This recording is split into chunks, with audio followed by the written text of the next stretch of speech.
Hey guys, Hermit here. Welcome to another video. Today I want to talk to you about Capture One Pro. This is specifically for those Lightroom users who are interested in moving over to Capture One, or you are new to Capture One and you're wondering, how the hell do I get around this thing?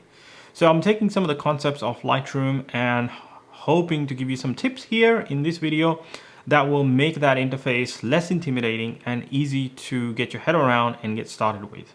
So let me share some of those tips in this video. If you're new to my channel, make sure you hit that subscription button because I'll be posting more videos in the coming weeks as I review the XD4, which I'm filming on.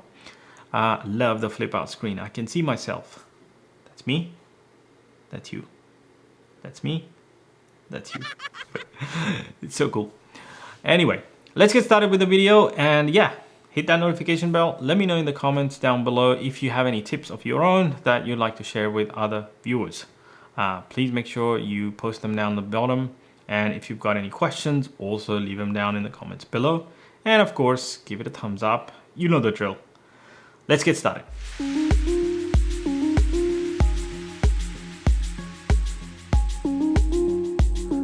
So this is the default workspace of Capture One. You have the various different panels up here, and what I like to do is I keep my exposure like the develop in Lightroom. So I want to add the most commonly used components into this panel set basically. So all my tools are here.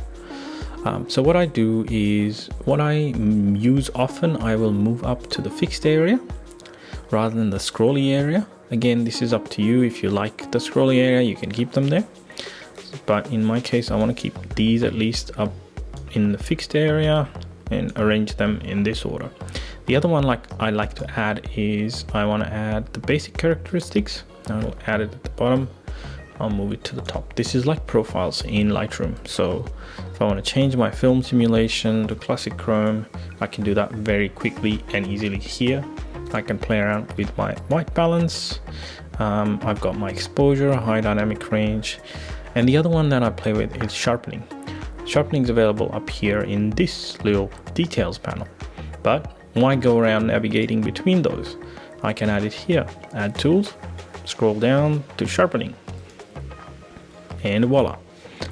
So very quickly and easily you can customize this interface to look like Lightroom and behave like Lightroom. The only difference is it's on the left instead of on the right.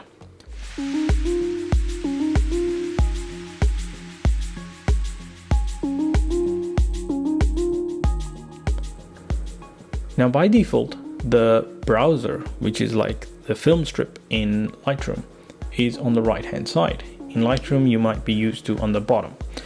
I actually prefer it on the right because now I have this nice big image. What happens if when I move it to the bottom? Place below. You see, your main image that you're editing is now looking smaller on the actual screen. Whereas when I go back, it's much bigger. It's taking up a lot more real estate of the screen. So that's quite useful for me. Personal preference again. Here, the film strip or the browser in Capture One is set up like a grid. So you scroll up and down. You can change it to behave like Lightroom by clicking on this button here, which starts to behave like a film strip, which goes across. So if you prefer that, you can keep it there. Otherwise, you can simply, like I do, prefer on the right. And here it behaves like a film strip, up and down. I can sort between my pictures, and the main image that I'm editing is nice and big. That's what I want to be looking at, not the film strip. And I can scroll pretty easily here if I want to change pictures to a different one. There we go.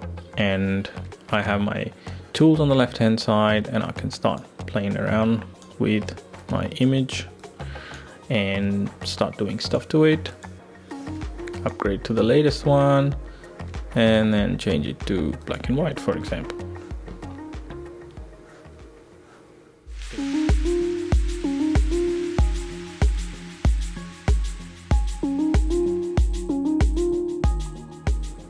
Just like Lightroom, you can create smart collections in Capture One as well. So here I have an XD1 collection where all my XD1 images are. For example, Then I have some XT3 collection photos, so all the recent photos by lens as well. That's something I used to do, organize and group them by lens. So here, this is what we were looking at before. Then I have my other 56mm lens. I have the various different photos. One tip around the browser here on the right, by default it will always sort by name. If you want to see in a chronological format, you always have to change this into date.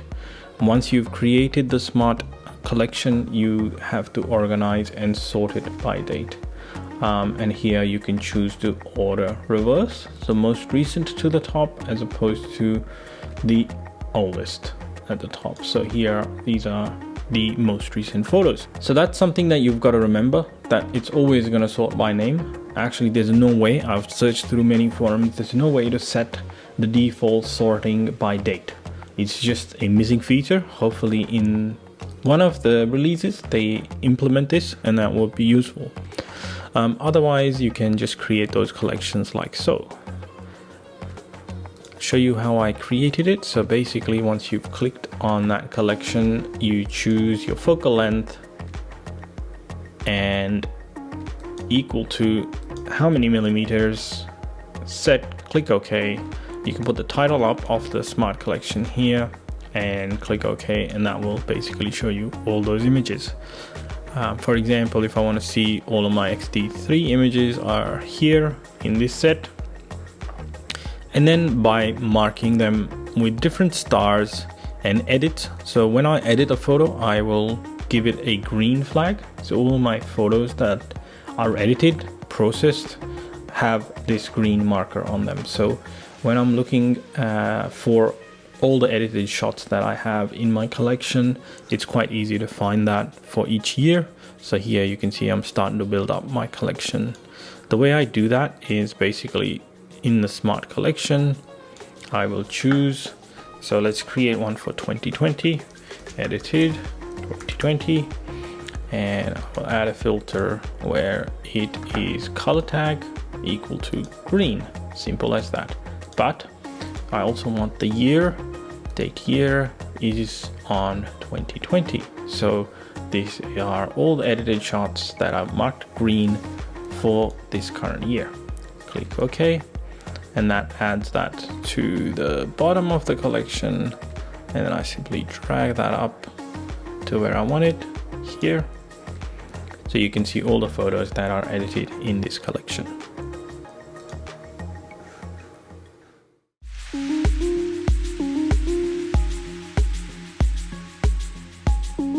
So when it comes to exporting, Capture One has some really cool features that allow you to do multiple exports in one hit. Here I've got 2 export locations selected that I've preset beforehand. So this one here, I point an output to this folder, which is on my network drive, and this one on my desktop folder called iPhone Share. And the settings for the individual exports, you can see I've got those configured. So this is pretty cool. You can select as many as you need, and then on the right hand side choose the pictures that you want to export. So I'll click on that one, this one here, and let's pick 4. So these 4 photos will be processed in 2 different export settings. All you do is hit process. You give it a few seconds and Capture One will do its thing and do the export. See, it takes a few seconds depending on how many images you select. Obviously it'll take time, but it's not too bad. Actually, I find it's faster than Lightroom. The only flaw with this export recipes, or process recipes as they're called, is in each of these recipes, for example here, I have no way to specify the file name. The file name is down here, and these settings are global no matter what you have chosen up here. I guess they may have their own reasoning as to why they did that, in terms of why the developers came up with this approach, but it would be really good if Capture One would create the output naming as an option here that can be defined in the process recipe. And this way I can simply set that up and have the different export settings set up with different file names as well. at the moment, this applies to all the recipes that you choose. So that's export in Capture One.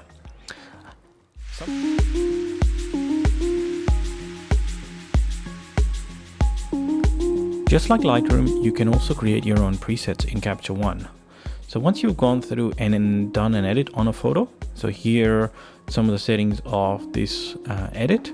This is what it looks like before, and this is what it looks like after. So with this edit, I just want to save it as a preset just to show you how to do that. So if you go up here into this little clipboard, which is where the adjustments are, and here you can define your own presets. I will go up here to this menu, the three little dots, and choose Save User Style. Here it's going to ask you what you want to save. So in this case, I want to save all these settings. And the beauty of Capture One is that it already knows what edits you did, and it's going to automatically tick those for you. Don't think Lightroom does that. It's basically what you've ticked before, it'll kind of remember that. It's quite painful sometimes when you make some future edits and you want to update, you've got to go back to the panel and figure out which other panels you have clicked on and edited so you can activate those panels when you save or update a preset. But here Capture One makes it quite easy by selecting all of those options that you have edited in this photo. So I'll just choose Save, and this is where it'll prompt, where do you want to save it? Now, I will save it in my presets folder. I'm just creating some free presets that I will share online. So make sure you're following me online, and I will post all these when these are available and published for download. And of course, these will be free. So I'm going to call this my AMG look. And it's warning me that the film curve's been selected. Now these are Fujifilm presets anyway, so in this case it's the curve is going to apply to your Fujifilm image, which is fine. So I will hit save, and that will save this preset in this folder. So to apply this preset, all you have to do is choose the images that you want to apply to, and you can do that multiple images in one hit. And so if I scroll across here, you'll see all the images update, and how quick is that? And my images are actually sitting on a network drive. How cool is that? So this is the preset I want, click apply.